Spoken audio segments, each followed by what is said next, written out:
All right, so number 6, fermentation. You guys might be familiar with this. You might have heard this before. This is how things like wine and beer get made. All right, this is the production of an alcohol and CO2 from a sugar. Okay, so this might be something you talked about in living environment as well, dealing with sugar a lot.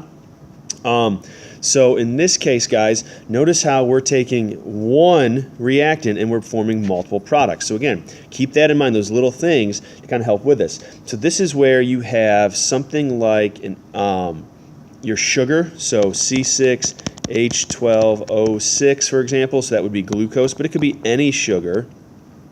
And then it needs a catalyst. It needs some enzyme. All right, it's not going to just break it down on its own. So yeast is a lot of times used in fermentation. That would be the enzyme to catalyze that. So it would start to break it down into something like this. So this is ethanol. All right, and then CO2 is going to be a product. So you would get an alcohol. It doesn't always have to be ethanol. It could be methanol. It could be propanol. It could be isopropyl alcohol. Anything like that. Okay. You need to be aware of fermentation. Okay, this is one that you could very well see. Know this whole example that we have here. This is the classic one. If they give you a fermentation question, it's probably going to be this example. So be aware of it. Look for that enzyme, right, is the catalyst. Remember, make sure you know what a catalyst does. It speeds up a reaction because it lowers the activation energy, or it provides an alternate path for the reaction mechanism. So just kind of keep that in mind, kind of pulling in that review that we've talked about with kinetics and stuff now. All right, number 7. Maybe you've heard of this thing called a polymer before. Guys, a polymer is just a large molecule.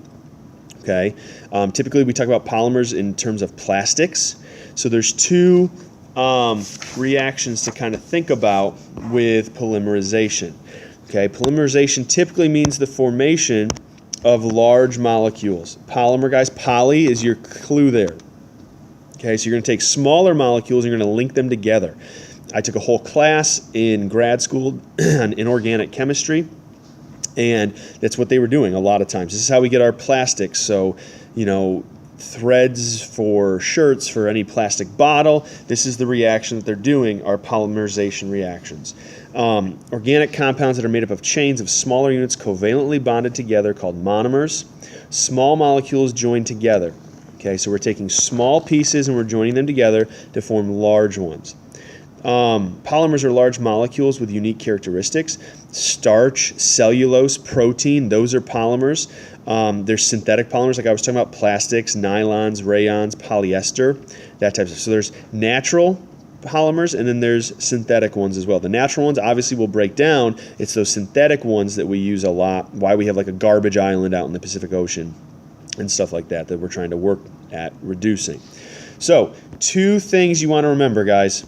Addition polymerization, but again, if you remember what an addition reaction is, you're taking 2 small things and you're making 1 larger one. So you're adding, you're kind of linking these 2 together to form a larger molecule. So we have, 2 ethene molecules, all right, and then we're forming polyethylene, okay, or polyethylene. Maybe you've heard of that before.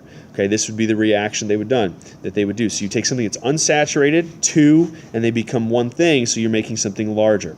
So keep that in mind, guys. Polymerization, small, making larger. Now, the other type of polymerization reaction you need to be aware of is called a condensation polymerization. Still polymerization, so you know you're taking 2 small things and you're making them larger, okay? But we're going to remove water. And the clue here, guys, is condensation, okay? So if you're asked about that, condensation, you guys know, we've talked about condensing when we did our states of matter in KMT, and we did like our, phase diagrams, heating and cooling curves, and we were dealing with water. That's kind of the overall, most common substance that we use on a daily basis that can help us remember this. So condensation, guys, think of water. So when you're removing water from this, you can take 2 large things like an ester or an ether, and you're going to link them together by removing water to make this gigantic molecule down here, okay? So just remember, with polymerization, you're making large molecules. That's the key thing you want to remember, guys, and poly should be your clue for that. In addition, an addition versus a condensation reaction. Know what addition is, because that's another one we have to be aware of. So again, the key here with these reactions is that you want to be familiar with them. Okay, be familiar with all 7 that we talked about, really 8, because the condensation and the addition polymerizations, they're similar, but a little bit different. And then practice being able to answer questions like this without using your notes. This is not information that is in your reference table, even though you have table R that shows your functional groups. Make sure you're familiar with the best thing you can do is to make flashcards. If you need index cards for that, let me know. All right, I have some. But this concludes our organic chemistry unit. Again, the name of the game here, guys, is to be as familiar with all this as possible and use your reference tables, okay, to do the best you can with it and try to keep it simple. We only have one more unit to go, and that's nuclear, and I'll see you guys in that set later on.